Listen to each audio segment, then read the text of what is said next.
Olá, tudo bem? Como é que vocês estão? Gente, estou morrendo de saudade de vocês. Nossa, quanta saudade! Quanta vontade de estar juntos, de participarmos, de conversarmos, de estarmos frente a frente, presencialmente. Mas por enquanto ainda não é possível, né? A gente ainda está passando por esse momento de pandemia, ainda é necessário o isolamento social, é necessário estarmos em casa, evitarmos sair, evitarmos nos expor.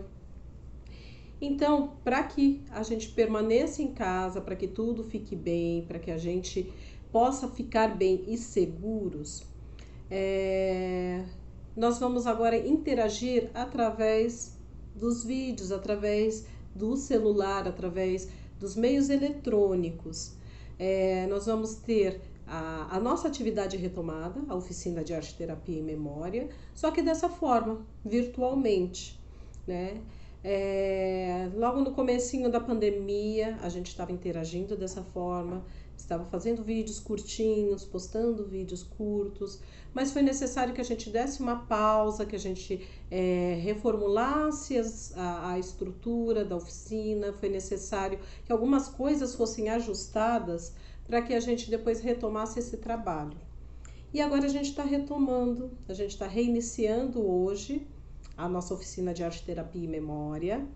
Já foi reiniciada no começo da semana, na segunda-feira, com a atividade com os outros oficineiros, e hoje é a nossa vez, né? E como a gente precisou dar uma pausa, como a gente precisou organizar algumas coisas, eu pensei muito no que nós poderíamos lidar durante a nossa oficina virtual.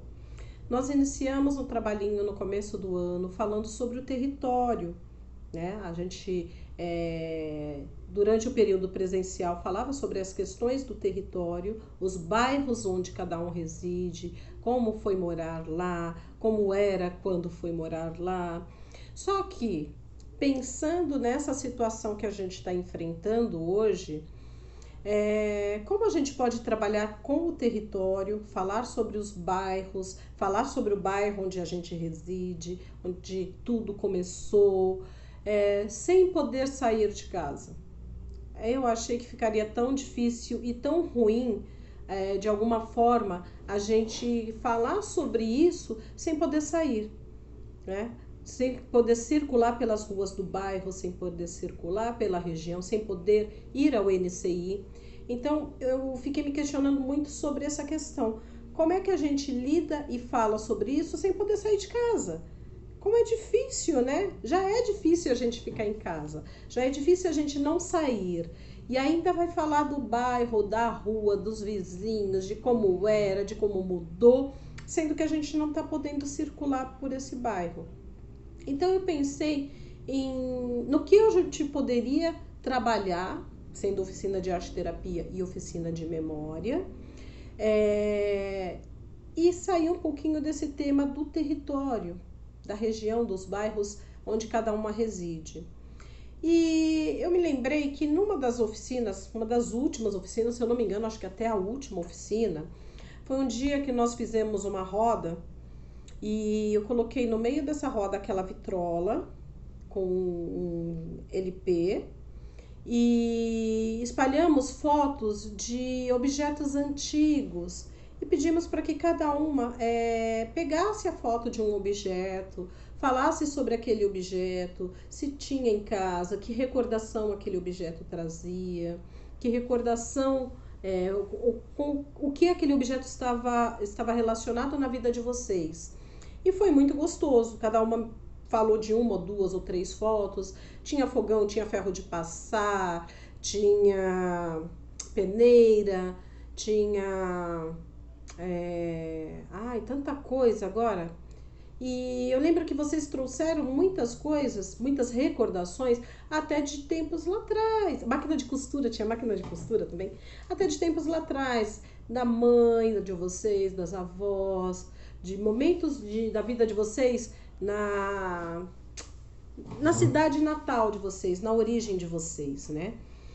E aí eu fiquei lembrando disso e pensando, ao invés de a gente abordar sobre o nosso território atual, por que a gente não falar do nosso território lá de trás, da nossa origem, já que é uma oficina de memória, e trabalhar com questões da nossa regionalidade, né?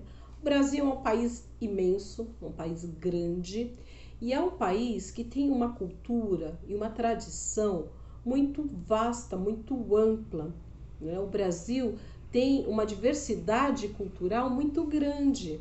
A gente tem tanta coisa gostosa no Brasil e que faz parte da nossa memória, desde o tempo que a gente morava na cidade onde a gente nasceu, até a vinda para São Paulo, a instalação na cidade de São Paulo, no bairro, na região onde mora, mas que traz junto, traz dentro da gente essa diversidade cultural, essa cultura, esse aprendizado que a gente teve lá atrás, nas nossas origens. E pensei em trabalharmos isso agora, trabalharmos isso neste momento, como uma forma de trabalhar um tema gostoso, que eu sei que vocês gostam muito de falar sobre isso, de contar as suas histórias, de contar as suas lembranças, de vivenciar esses momentos e também trazendo e compartilhando com todos esse aprendizado, essa recordação, mas como uma troca de diversidade cultural mesmo, de histórias, de lendas, de músicas, de brincadeiras, de tanta coisa boa que a gente tem no nosso Brasil, na cidade onde vocês nasceram, no estado onde vocês nasceram. Cada cidade, cada estado, cada região tem uma cultura diferente. O que lá no Nordeste é festividade, aqui no Sul é diferente. No Nordeste tem o tema da festa junina, que é agora, né, em junho, nesse momento, nesse mês, né, que é o mês do São João. E que em muitas cidades lá do Nordeste, São João foi cancelado, não vai poder existir. Só que no Sul já não tem a tradição do São João, tem outras tradições, outras festas, outras danças, outra cultura que vem de origens europeias. Em Minas, por exemplo, tem uma certa tradição, folia de reis, por exemplo, a cavalgada. Tem outras tradições que não tem no Nordeste, ou que tem no Nordeste, mas de forma diferente, mas que são nossas origens, que representam a nossa cultura original, que representa todo o nosso aprendizado, tudo que a gente se conhece, tudo que a gente aprendeu, tudo que a gente sabe e que a gente carrega aqui dentro e leva para onde a gente vai, para qualquer território onde a gente estiver. Se eu estou em São Paulo, se eu estou no Rio Grande do Sul, se eu estou no Amazonas, aquela minha cultura, aquele meu aprendizado, aquilo que eu vivenciei, vai junto comigo. E isso está aí dentro de vocês, está aqui dentro da memória e está aqui dentro, na memória afetiva, naquilo que a gente tem amor, tem carinho, faz parte da nossa história. E aí eu pensei em a gente trabalhar então essas questões, essa regionalidade, essa nossa cultura, o folclore. E eu conto com a contribuição de vocês. Eu espero que vocês tragam essas histórias e compartilhem com a gente, que tragam momentos que a gente possa conversar sobre isso.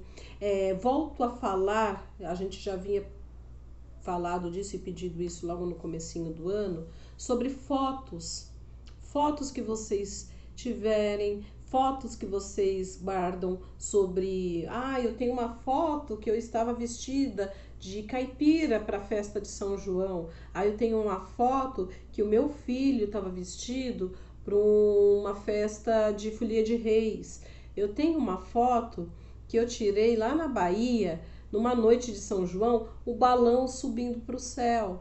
Então, o que vocês tiverem de recordações, nós vamos utilizar. Então podem ser fotos, podem ser músicas, receitas, compartilhar. Agora que a gente está em casa, uma boa sugestão é fazer alguma coisa assim para a gente comer diferente.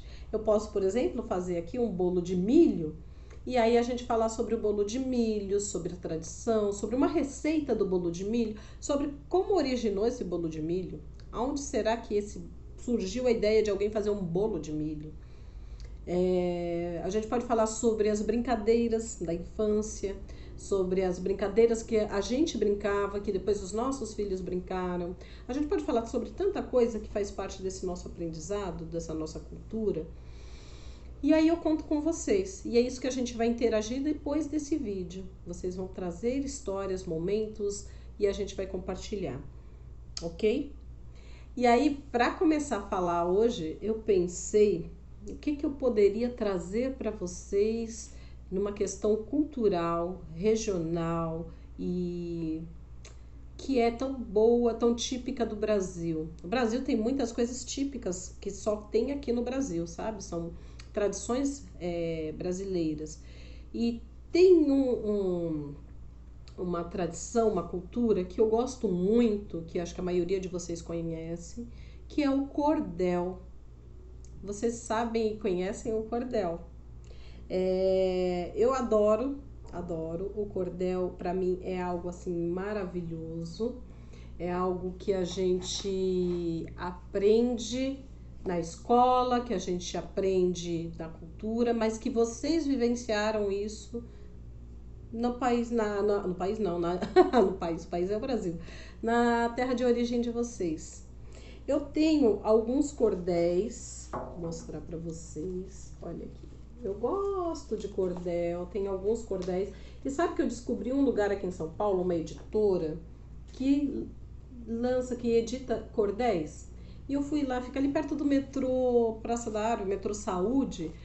E eu fui lá uma vez, esses aqui eu comprei lá. Gente, quantos cordéis eles têm, são muitos. Eu fiquei horas tentando escolhendo alguns. E me encantei com isso, de ainda existir uma editora que faça isso. Os cordéis tradicionais, eles não tinham a capa assim colorida, eles tinham a capa em preto e branco. E os cordéis tradicionais, alguns têm, além da escrita, alguns desenhos, que eu vou falar sobre isso também. Esse aqui, ele fala um pouquinho da história do cordel, eu vou ler para vocês. E só que antes, eu queria explicar para vocês o que é o cordel, né? O que é literatura de cordel. A literatura de cordel é um gênero literário popular escrito frequentemente na forma rimada, são os versos. É originado em relatos orais e depois impressos em folhetos que são ilustrados com xilogravuras. Que a xilogravura é esse desenho que eu falei para vocês. O nome tem origem na forma como tradicionalmente os folhetos eram expostos para venda, pendurados em cordas, cordéis ou barbantes. Então, eles eram colocados penduradinhos assim, num varal. Prendia os cordéisinhos, por isso são chamados de cordéis, eles ficavam presos nas cordas. São feitos com rimas e são ilustrados com um desenho chamado xilogravura. Sabe que nós temos aqui no Brasil um xilogravurista muito famoso, ele tá com 80 e poucos anos, ele se chama J. Borges. Eu fui numa exposição de cordel lá no Centro Cultural do Banco do Brasil, acho que há uns 2 ou 3 anos atrás, ou 4, não me lembro. E olha que desenho lindo! Isso aqui é uma xilogravura, e essa xilogravura foi feita pelo J. Borges. Essa aqui o nome dela, o título dela é No Meu Tempo de Criança. Então, se a gente observar, são imagens, acho que vocês conseguem ver, de brincadeiras infantis. Eles estão brincando aqui com, tem um peão, tem um cavalinho de pau, brincando em cima do boi. E tem uma outra xilogravura do J. Borges chamada Forró Nordestino. Aqui é o povo dançando o forró, tá vendo? Vamos aproximar. É uma festa de forró. O J. Borges, ele faz essas xilogravuras há muito tempo. Desde rapazinho, desde novinho. Olha essa aqui. Essa se chama Serviços do Campo.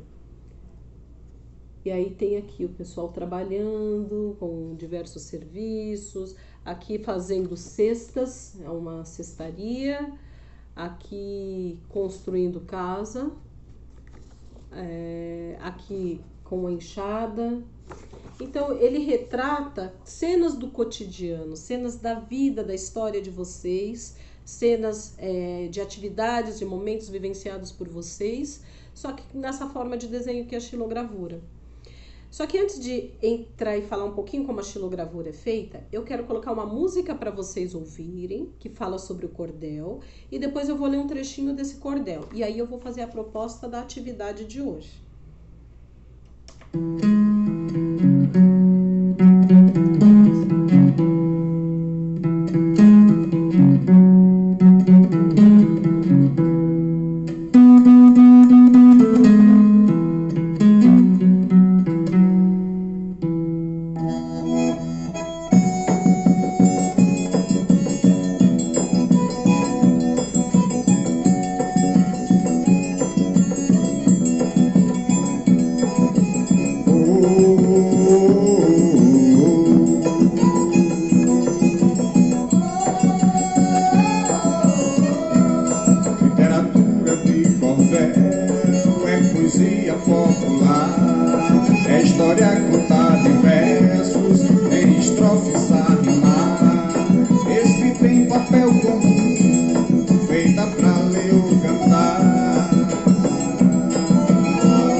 Gostaram da música?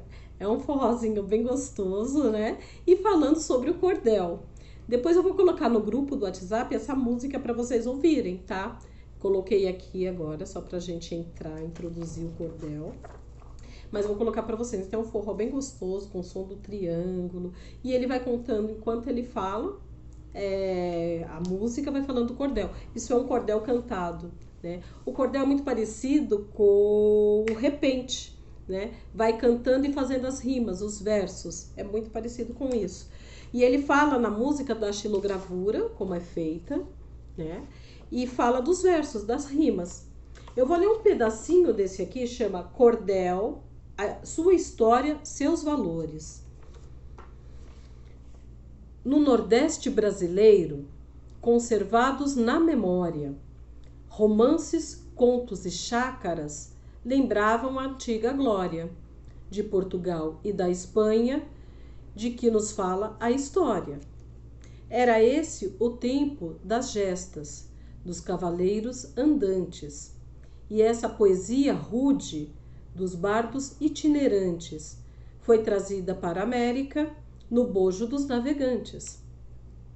Essa poesia foi cantada pelos jograis, celebrando os grandes feitos dos heróis medievais e também falando sobre romances sentimentais. E quando começa o ciclo das grandes navegações de Portugal e da Espanha, as antigas tradições vão se acomodando aos poucos pelas novas possessões. No Brasil, as tradições assim vão se fixando, com as levas de colonos nas caravelas chegando. As regiões litorâneas vão pouco a pouco tomando. O índio, dono da terra, para não ser escravizado, vivendo no litoral e se sentindo acossado, resiste, contudo vê o seu esforço baldado. Da África chegam os navios dos traficantes negreiros, que tornarão em escravos os que antes eram guerreiros e que agora vão servir a sanha dos fazendeiros. As etnias e as crenças são assim amalgamadas e a cultura popular vai recebendo camadas que em todos os segmentos até hoje são notadas. Eis um resumo apressado, contudo bem consistente, para mostrar que a arte não brota espontaneamente e com o nosso cordel também não é diferente. Esse cordel aqui tem vários versos, né? São quase 30 páginas de versos e eu li só algumas estrofes para vocês. E é uma tradição, uma cultura nossa riquíssima. Só no Brasil existe o cordel. O cordel, o repente, a xilogravura é autêntico, é genuíno brasileiro. É nossa história, é nossa tradição, é nossa cultura e faz parte das nossas origens. Fala aqui dos índios, dos escravos, fala da chegada dos